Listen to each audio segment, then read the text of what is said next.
Ha deciso di staccare la spina il presidente della regione Nello Musumeci e di dimettersi dalla sua carica in modo da andare all'elezione unica il 25 settembre anche per le regionali oltre che alle nazionali.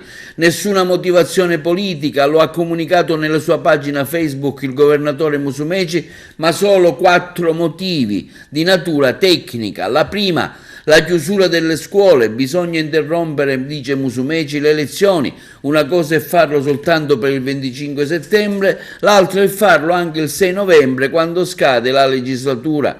Secondo motivo, crescono i casi di contagio Covid, lo abbiamo visto in queste settimane, sottolinea, immaginate cosa può succedere in autunno alla luce dell'esperienza maturata negli anni precedenti. Terzo motivo, 3 mesi in più di campagna elettorale significa che i partiti, mentre sta per concludersi quella per le nazionali, debbono raccogliere le firme, preparare le liste, cercare i candidati, definire i simboli per le elezioni regionali. Quarto motivo, e credo, dice Musumeci, sia il più importante, il più significativo, i costi che deve affrontare la regione per garantire il diritto a voto. Si parla di 20 milioni di euro, se si dovesse votare 2 volte sarebbero il doppio, 40 milioni di spese. Il buonsenso, conclude Musumeci, dice di no. Sono questi i motivi essenziali che mi hanno indotto ad anticipare la conclusione della legislatura di circa 40 giorni.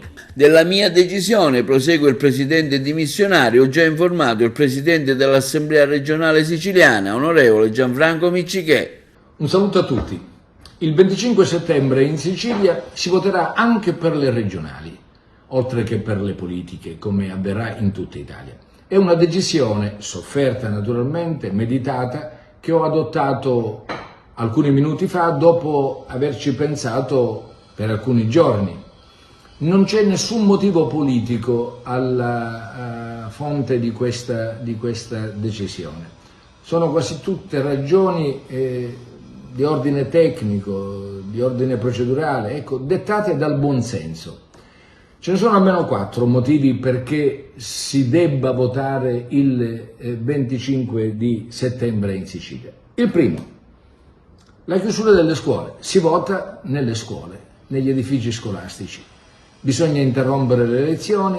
Una cosa è farlo soltanto per il 25 settembre, altra cosa è farlo anche per il 6 di novembre, quando scade naturalmente la legislatura della regione e dell'Assemblea regionale siciliana. Non ci possiamo permettere il lusso di tenere giornate intere con la scuola chiusa. Secondo motivo, crescono i casi di contagio Covid.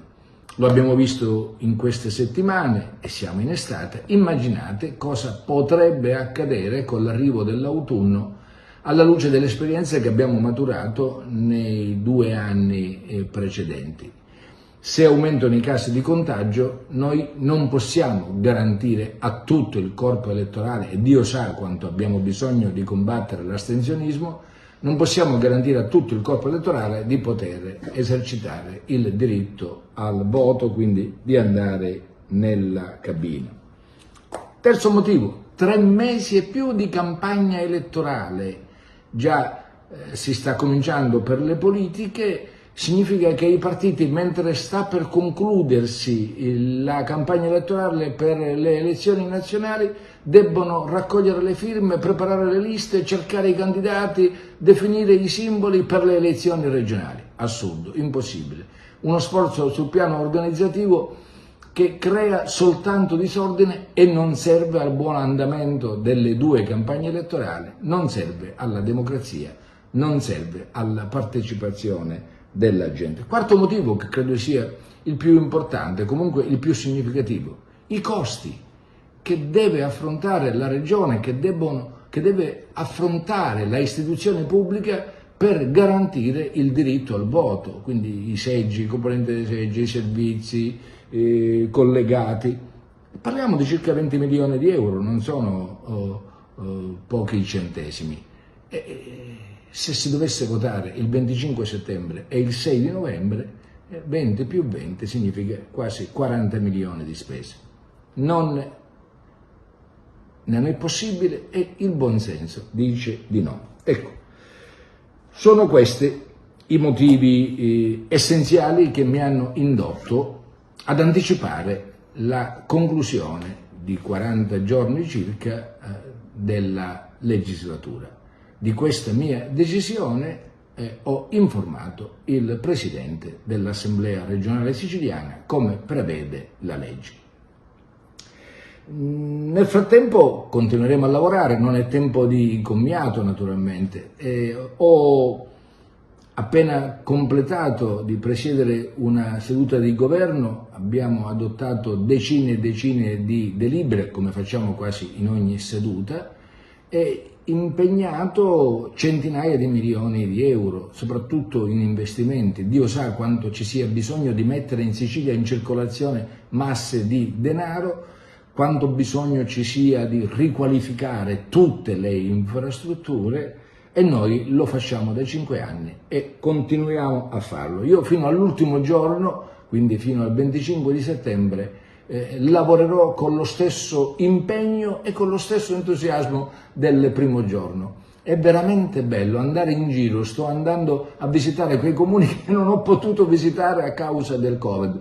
Quanto calore umano, quanta gioia, quanta bella accoglienza, quanto entusiasmo, quanto affetto. Sono le uniche cose che ripagano tanti sacrifici e tante amarezze, tanti bocconi amari.